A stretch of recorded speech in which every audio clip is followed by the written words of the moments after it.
கொஞ்ச நாளா தங்கத்தை வச்சுக்கலாமா அல்லது வித்துடலாமா அல்லது இப்ப வாங்கலாமா, வச்சிருக்கிற நகைய என்ன பண்றது, இது போன்ற பல குழப்பங்கள் நம்ம கிட்ட இருக்கு. பிரதமர் மோடி அவர்களின் அறிவிப்புக்கு பின்னாடி இந்த குழப்பம் பெரிய அளவுல மக்கள் கிட்ட வந்திருக்கு. சரி, மிக முக்கியமா தங்கத்தை பத்தி ஒரு விஷயம் நான் இங்க சொல்றேன்.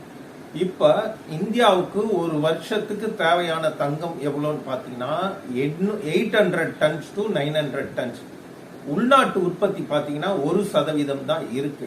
அப்ப நாம தங்கத்தை வெளிநாட்டுல இருந்து தான் நாம வாங்குறோம். அதுல மிக முக்கியமா பாத்தீங்கன்னா சுவிட்சர்லாந்துல இருந்து 40% நாம இம்போர்ட் பண்றோம். அதே போல வளைகுடா நாடுகள்ல இருந்து நாம ஒரு 16% நாம இம்போர்ட் பண்றோம்.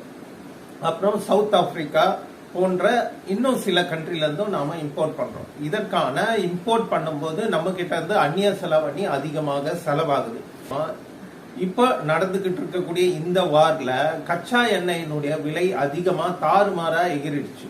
அதனால நமக்கு எரிபொருள் தேவைக்கான சப்ளை ரொம்ப ரொம்ப குறைஞ்சிடுச்சு. நாம அந்த சப்ளைய சாட்டிஸ்ஃபை பண்ணணும்னா நாம அதிக அளவுல பணம் கொடுத்து வாங்க வேண்டியிருக்கு. அப்ப நம்ம கிட்ட இருக்கக்கூடிய அந்நிய செலவணி அங்க செலவிட வேண்டியதா இருக்கு. இப்ப தங்கத்துக்கு செலவு பண்றதா இல்ல கச்சா எண்ணெய்க்கு செலவு பண்றதா, எது முக்கியம் பாத்தீங்கன்னா கச்சா எண்ணெய் தான் மிக மிக முக்கியமானது. அப்ப மோடி அவர்களினுடைய இந்த அறிவிப்புக்கு பின்னாடி இவ்வளவு விஷயம் இருக்கு.